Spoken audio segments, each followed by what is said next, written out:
In the midst of our dealing with the virus, I hope that you have found some things that have been a benefit in your life. I hope you found some blessings that have come about, time that you've been able to spend with family, books that you've been able to read, increased emphasis on prayer. Whatever it is, I hope you've discovered something that's positive.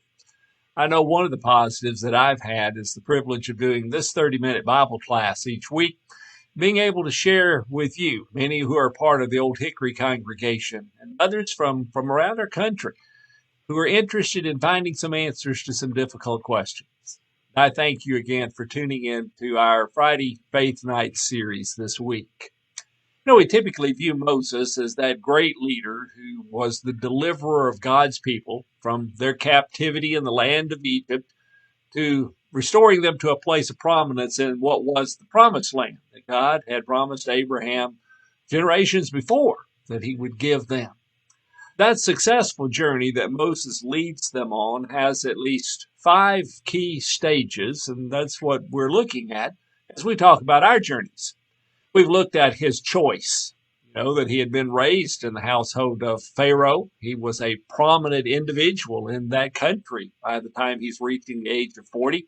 But the text says that he chose to suffer affliction with his people rather than to enjoy the pleasures of sin that would have existed in the household of Pharaoh. He made a choice, and it sets in motion the journey. But he wasn't ready at that time, and there were things that fell apart in his initial efforts to deliver the people. And he spends the next 40 years in preparation as plans are laid by God for him to develop those leadership skills that we evidenced last week as we talked about his learning to be an effective shepherd with sheep and learning how to be an effective husband as he leads a family. And now the time has come for the third of those great characteristics of successful journeys. That's what we'll look at this evening. Let's begin with a word of prayer. Father, journeys are important to us because today we're not where we necessarily would like to end up. All of us have stages in our life that we want to see progress in, whether it has to do within our families or at work or our own personal development. So, Father, tonight as we continue to allow Moses' journey and your leadership of Moses, begin to give us a pattern of how we can successfully travel from where we are to where we need to be. Ask that you will help open our hearts, give us clarity of thought, keep us attentive to the material in the text, and help us be encouraged and challenged as we journey through life, following you. We ask these things in Jesus' name. Amen. One of the definitions of insanity that I'm sure you have heard is that insanity is continuing to do the same things, but expecting to get different results. Maybe you're in one of those dry spells in one of your journeys and you feel like your wheels are stuck in the mud.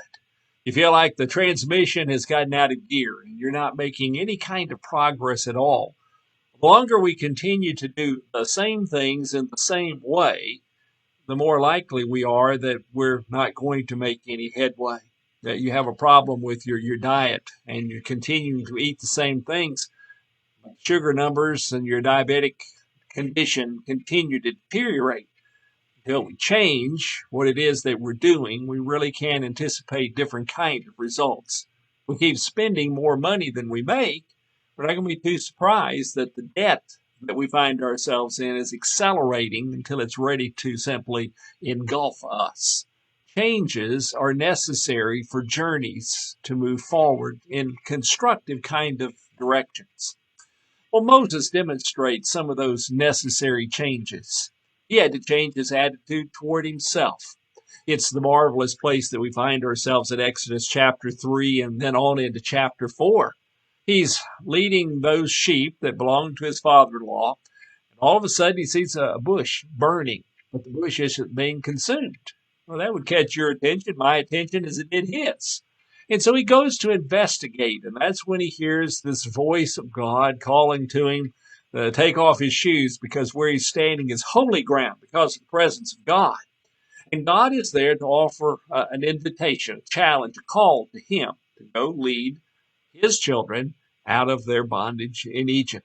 It's exactly what Moses had wanted to do 40 years ago, but now he's not quite so sure about his capabilities, whether he's the individual for the job.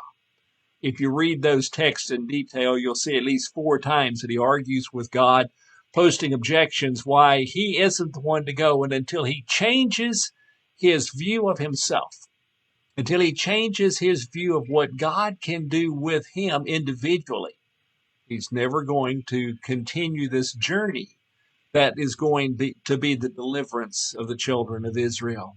He had to change his view of himself.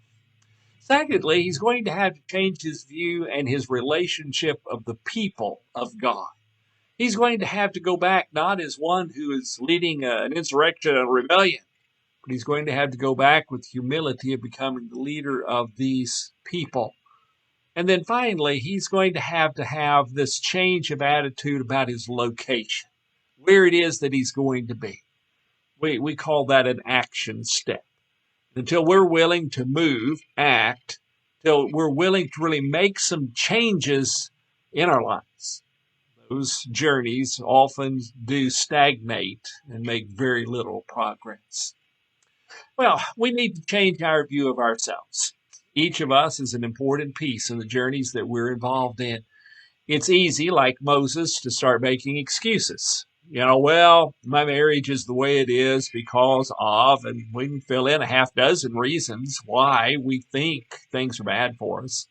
And we say, well, I'm just economically depressed and it's because of this and it's because of that. Until we accept personal accountability and stop making excuses, we're not likely to make any kind of change in our life, are we? Because we have decided we're not either capable or we're not responsible enough to be able to do anything different about it. It's easy to blame other people for the problems that we face, but taking personal accountability is significant. We need to trust that God will provide the resources for us to be able to succeed, that the journeys that we're on in our lives are not autonomous journeys, that we're not doing this on our own power, but that there is a divine source of strength. You'll remember another Old Testament story that predates our Mosaic survey that we're involved in. That was Abraham. He has his beloved son Isaac who had been promised to him, and Isaac is now probably early teen years. And God makes this odd, almost unbelievable command of him. Take your son Isaac, your only son Isaac, and offer him as a sacrifice to me on the mount. And the text says that the next day they start out on that journey. And the boy says to his dad as they're walking, he says, Dad, here's the fire that we're carrying for the sacrifice. And here's the wood that we're going to use for the fire of the sacrifice. Where's the sacrifice? I guess Isaac thought his father must have somehow forgotten to bring one along. And before they traveled any farther, they might as well secure that, or this trip is going to seem meaningless. Remember what Abraham said. In this most difficult of situations, as he is taking his beloved son to offer him as the sacrifice, he simply says, my son, the Lord will provide. And I don't know where you are in frustration level regarding your journey. It may have to do with some of the events that we're facing with our pandemic. It may have something to do with job relationship. It may be somebody who's mistreating you within your community or in your job or somewhere else. And you just feel so deeply frustrated in your journey that you're not sure it's worth going on anymore. You're not sure the progress is worth the price that you're paying. Let me tell you, you are not alone in that journey. You may feel that you are. You may not be availing yourself of that abiding presence, but God will provide. Philippians chapter 4 and verse 13, Paul says, I can do all things through him who strengthens me. I can do all things, not on my own, not in my own time, but through the help of God in our lives, we can reach our destinations. We can make successful journeys. Confidence, in other words, in accepting the invitation of God, this is not the cockiness of the Moses 40 years ago. And having confidence to accept responsibility is not pride or arrogance. Being an individual who has faith is not the same thing as selfishness. Faith recognizes the size of the task and the inadequacy that we bring to the table. But faith and confidence in God recognize that we believe there is a power that is able to assist us successfully in our journeys. It's a change in the way that we look at our lives. We believe success is possible, but we don't tie that success merely to the capabilities that we offer, that we believe there is a power at work in our journeys that's greater than we are. Success in a journey requires that we change our view of ourselves. We're accountable, we're responsible, we're capable, because God is on our side. Well, the second change that we see in Moses is that he had to deal with the people that were his nationality in a different kind of way than he had initially. He had to change how he viewed other people. Now, I see that in a very unique expression in Exodus chapter 5 and verse 1. When he and his brother Aaron, who God gives him as a mouthpiece to offer some of the eloquence to the presentations, though I don't really ever see that Aaron is the eloquent voice. But as Moses goes to share the message to Pharaoh, what God called, the phrase is this: let my people go. Now, he's not saying let Moses' people go. That's how Moses had viewed them when he was 40 years ago, when he's killed the Egyptian taskmaster and now is asserting his dominance over two conflicting Hebrews. He recognizes now by the word of God. God says, you go tell Pharaoh, let my people go. The Hebrews did not belong to Moses. They belonged to God. And he goes back now as a spokesperson for God, not as a spokesperson for Moses. I think in so many of the relationships that we get bogged down in, we forget to realize that those individuals that we struggle with are individuals who belong to God. In Genesis chapter 1 and verse 27, God created man in his own image. In the image of God, he created him. Male and female, he created them. Do you recognize when you look out at people in your neighborhood and at work, or maybe just in your own house, that they are individuals who were created by God in the image of God? They bear the imprint of an eternal soul that makes them extraordinarily important to God. Our journeys are with people and in situations where people interact with us who aren't always supportive or encouraging of us. Sometimes they're combative with us, and yet we view those people as those created in the image of God. In Acts chapter 10, when Peter goes to talk to the household of Cornelius, he says in verse 34, opening his mouth, Peter said, I most certainly understand now that God is not one to show partiality, but in every nation the man who fears him and does what is right is welcome to him. That prejudice, that partiality where we somehow grant some individuals to be of greater significance and worth and others lesser, has to disappear. That's part of the change of our attitude toward the people involved in our journeys, that we view that they are individuals that are important to God. When Paul is speaking on Mars Hill in Acts chapter 17, he says, being then the children of God, we ought not to think that the divine nature is like gold or silver or stone, an image formed by the art and the thought of man. He's not addressing that to individuals who have embraced the deity of Jehovah God and are followers of Jesus Christ. He recognizes that these are individuals who know that there is a divine power. They're even worshiping an unknown God, and that's the one he's trying to help them see. That we've all been created. We all have value. We all have origin. That's the change of the way that we look at the people around us. That means that in the process of that, we recognize we have a sense of responsibility, accountability to these people that we meet. Remember, it was Cain having killed his brother Abel, and in conversation with God himself, am I my brother's keeper? The answer was, yes, you are. And sometimes we get caught in situations that are full of conflict, and we feel bogged down by the conflict around us because we forget that we are that brother's keeper.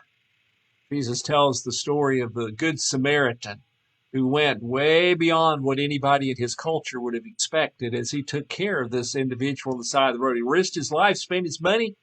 Why? Because he believed he was his brother's keeper, that he had an accountability to somebody, even though they didn't agree with him on every issue, though they have not proved themselves, though they didn't even have a first name basis. He changed the way he viewed people. So our initial challenge is that we change the way we view ourselves as being tools, and second, that we change the way we view the people around us. I know it is inherent in how we make our journeys in life that we want to be the lead locomotive. We want to be the individual who sets the agenda. We want to control the speed at which we move through on those journeys. And anything that stalls those or removes our control is frustrating, and we seek to remove it at all costs. Let me say it this way. If you and I want to really be successful in our journeys in life, it is made easier when we take on the role of being the servant instead of a dominant voice. Remember, Jesus takes off the outer garment in the upper room, and he begins washing his disciples' feet. Did he have to do that? Did he need to do that? No. But why does he do it? Well, John tells us he did it so that he could say, you've watched me, now you do the same. You wash one another's feet. You become servants who are more interested in the needs of the people who are on the journey with you than you are on your own needs on your journey. It's the same event. It's the upper room. It's Luke's account. He doesn't include all of the events that John does, so I don't know the chronology of how these played out, but listen at how Luke describes the upper room discussion. And there arose also a dispute among them as to which one of them would be regarded the greatest. Can you believe that? 3 years walking with Jesus, listening to his message, watching his unselfish acts of healing and caring and forgiving.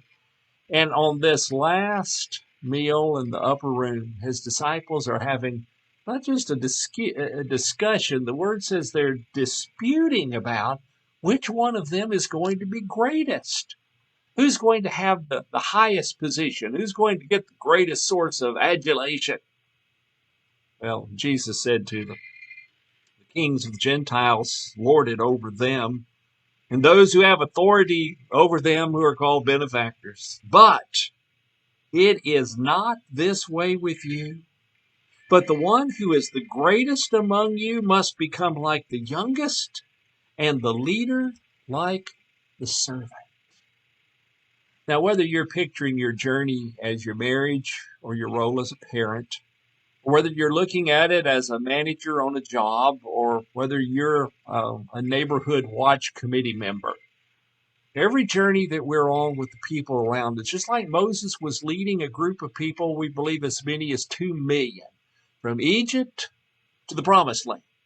The journeys that you and I are on demand that we become servant leaders. It's not we haven't made a choice, and it's not that we aren't prepared and having laid plans for the journey. But it is in our leadership style that we characterize it with humility and servanthood. In Galatians chapter 5 and verse 13, Paul says, for you Christians in Galatia, for you were called to freedom, brethren. Only do not turn your freedom into an opportunity for the flesh, but through love serve one another. Power is the power that is given to love and to serve. And so we serve one another with a spirit of love and compassion. We change the way we think about ourselves. We view our own personal responsibility, accountabilities. We look at our own talents and opportunities. And then we look at others as the people of God, created in his image, who've been entrusted to us to serve. And then that brings us to this crucial third aspect of change. And that is, there are points in our lives where we have to change what we do and where we are. Moses is going to have a number of encounters with the Pharaoh of Egypt. God is going to perform 10 great miracles that are going to demonstrate his superior power over those heathen gods of Egypt. But ultimately, the time is going to come when Moses and the people have to go. They have to leave. In a sense, Moses had already made that change, didn't he, after his objections at the burning bush? And he was willing to change his location. He was willing to leave his father-in-law behind and take his wife and children and go to Egypt. And now he's going to have to spend some time in the next phase of the journey. But then there's going to come the day they're actually going to leave and move out on their journey toward the promised land. You know, when Jesus called his disciples, he says, I will make you fishers of men. The text says of those first 4 fishermen that he called, Peter, Andrew, James, and John, they left their nets and they followed him immediately. There are some times that we can sit and listen, and there's some times that we go to another class and we prepare a bit more for the journey. There's sometimes we have to make some very significant changes in our location and what it is that we're doing. When Paul writes to the church in Thessalonica in the first epistle, chapter 1 and verse 9, he's talking about what he's heard about them in these few weeks, likely, since he was there and the church was planted. He says, for they themselves report about us what kind of reception we had with you, and how you turned to God from idols to serve a living and true God. He says, let me tell you what the story is. The story is we hear that your conversion is genuine and real. You made some changes in your life.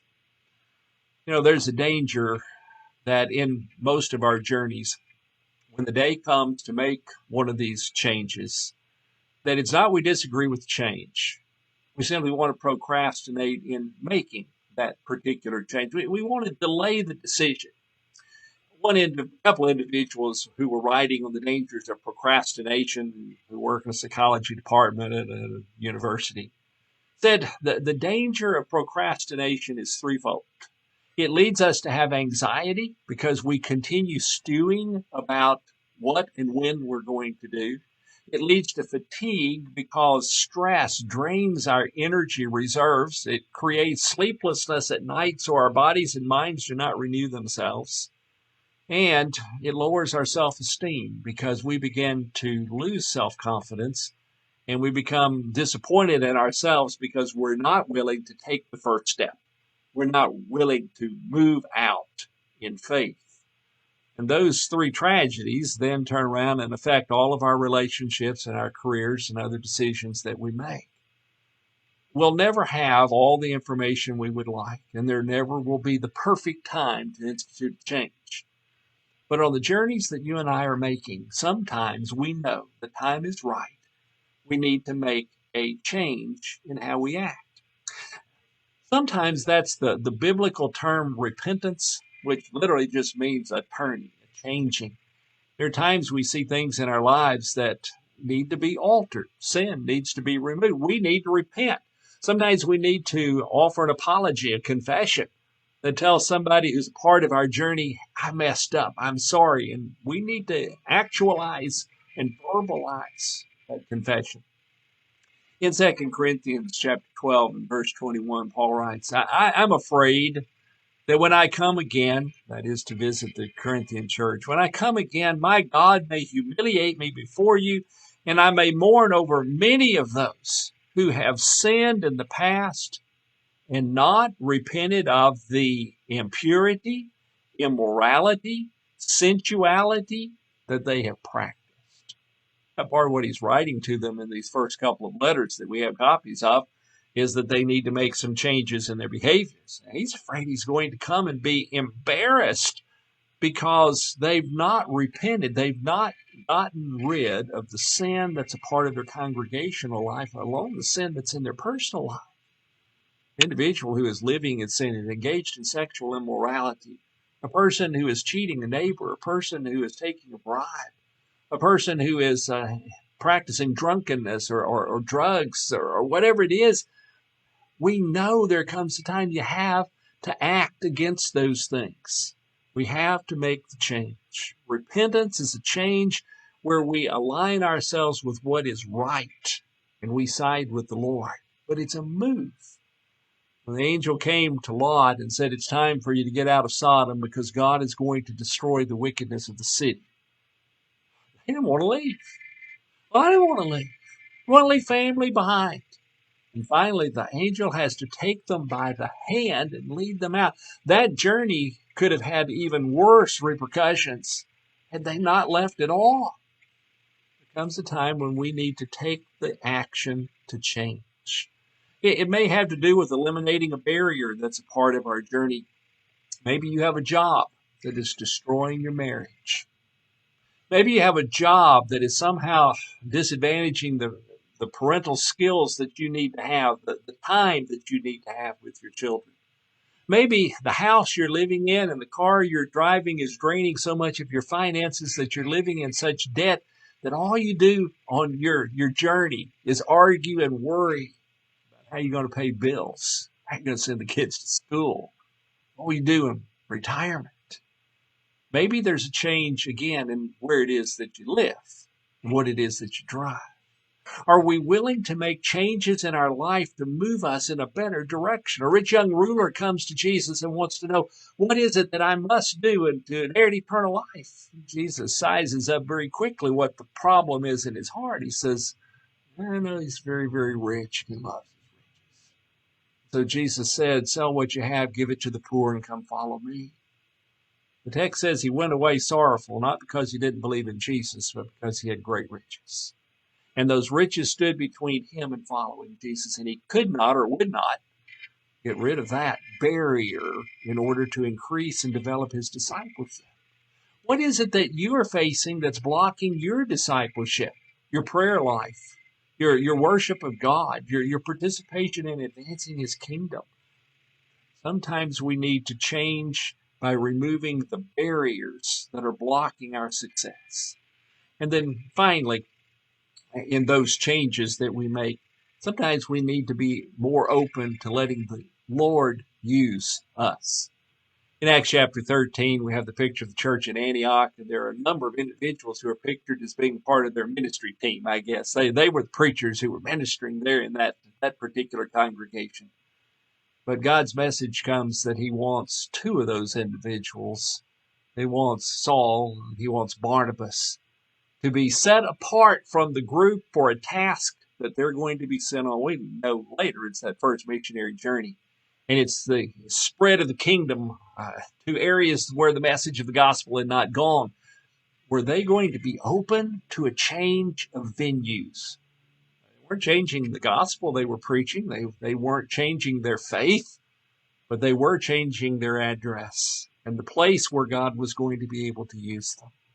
Are you and I willing to, in our discipleship, in our marriages, in our careers, in our communities, change the things that will lead us into paths of righteousness, that will allow us to get rid of the barriers that are blocking our growth, and truly allow us in faith to accept the challenge to love God with our heart, soul, mind, and strength. Let me close by reminding you of one more familiar story out of Scripture. It's the story of a boy living at home, shares that home with an older brother. This boy decides he wants to have his share of the inheritance, and he does. His father grants it to him, and he goes off and wastes it in riotous living. And then, when he's out of money and out of friends, he finds himself eating the swine and won't even be allowed to eat the scraps of that food that he's feeding the hogs. The text tells us that he changed his view of himself. He recognized that he had made a mistake. The cockiness with which he demanded his share is replaced with a humility that he's not even worthy to go home and would be pleased to be a servant. He changed the way that he looked at his father. He recognized his father as one he needed, not one who could simply provide what he wanted. And he is willing to go home in the submissive spirit of a young man. But it is in Luke 15:20 that we're given this third clue. Verse 20 simply says, so he got up and he came to his father. All of the changing in our mind is important, but someday you have to get up and make the change in your life. Do you have a journey that's stuck? What change do you make today to move it forward? Father, we all pray tonight that you will bless us with wisdom to make good decisions in our lives, but that especially you will tonight give us the courage to change the things that need to be changed, that our lives may be a greater blessing to those who are around us, and a greater blessing to you who are over us, and a greater success in moving forward your kingdom with our journeys. In Jesus' name we pray. Amen. I pray that you have a great week this week.